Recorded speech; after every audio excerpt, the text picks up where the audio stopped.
Okay, guys, so today is day 3 of this remarkable experience on how to understand what to do to be able to make your book to sell so that you can make tons of money for your book from your published book.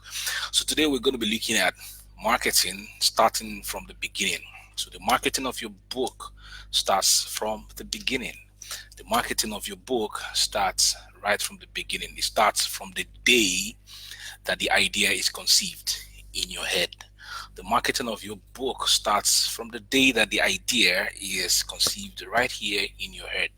So, for you to be able to get it correctly, for you to be able to do everything that is necessary, everything possible to be able to get your book into as many hands as possible, you have to get the parameters correctly. You have to be able to get the parameters correctly. And today I'll be sharing with you those parameters that you have to get correctly from the get-go so that your marketing can become top-notch, and then you can make lots of money from your book, that book that you've published. So number one is, what is your monetary objective? What is your monetary objective for writing the book? Do you want to make $1 million from the book? Do you want to make $100,000 from the book? Do you want to make 1 million naira from the book? What's your monetary objective? For example, the book that I'm currently writing right now, I want to make 10 million from it in less than 3 months.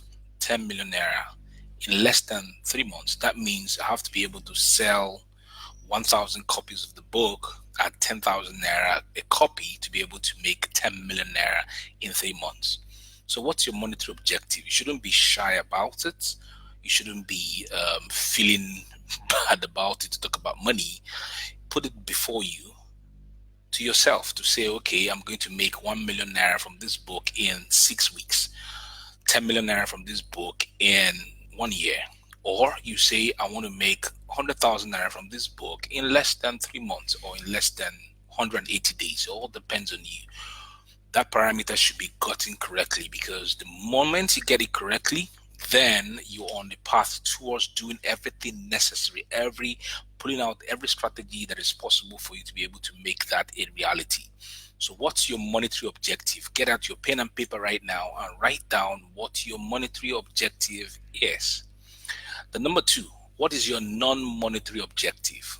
So it's not just about the money all the time, but it's also about your non-monetary objective. What is your non-monetary objective for the book that you want to publish, or the book that you have published already? Maybe you published the book and it didn't know about your objectives, the non-monetary and the monetary objectives. Right now is the time for you to set things right. Okay. So is your non-monetary objective to launch a movement? There are some individuals who want to launch a movement. Okay. For example, if you look at the man called Russell Brunson, who owns ClickFunnels. So Russell Brunson is pushing forth a movement where individuals have to buy into ClickFunnels so that they can have evergreen funnels that will be making money for their businesses even while they sleep. So, what is the movement that you want? Are you launching a movement on how to prevent cancer? Are you launching a movement on how to spread the knowledge of crypto, like Chris Arney is doing? You've got to have a non-monetary objective. So, are you trying to also, is your non-monetary objective about spreading an ideology or trying to build fame? So, some individuals want to become famous by launching a book, writing and launching a book.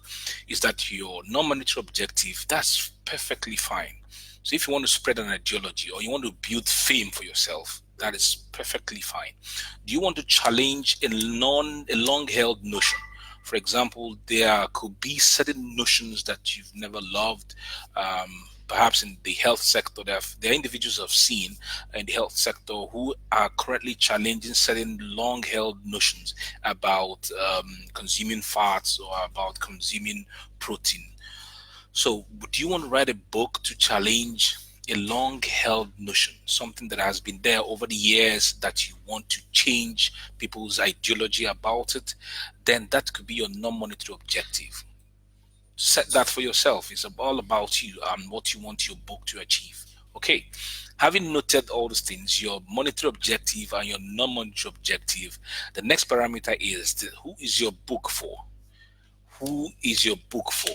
There are a lot of individuals who want to write books, and I ask them, who are you writing this book for? And they say, I'm writing this book for everybody. Everybody can read the book.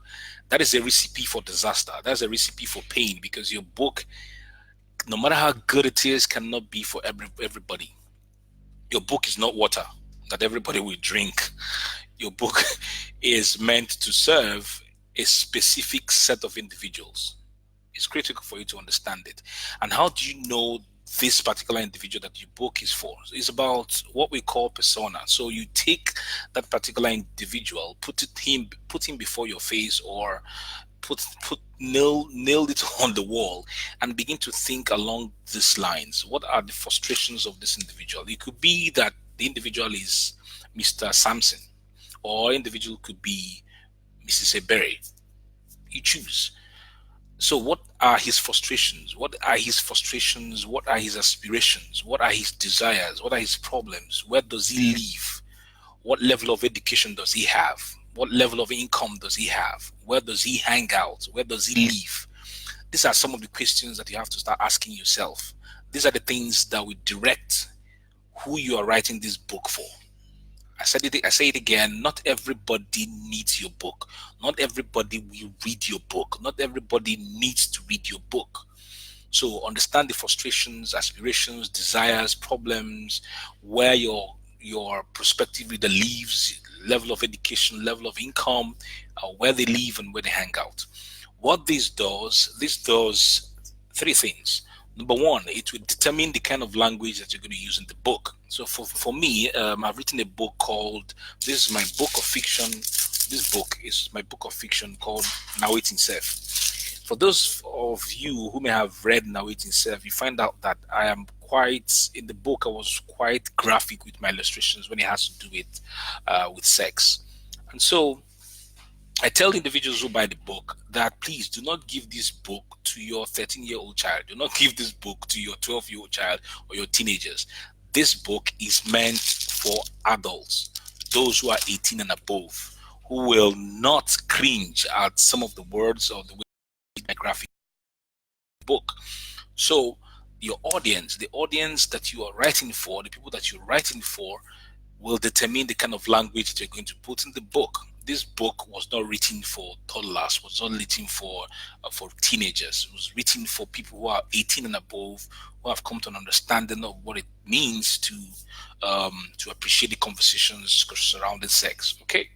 Then number two, it will determine your style.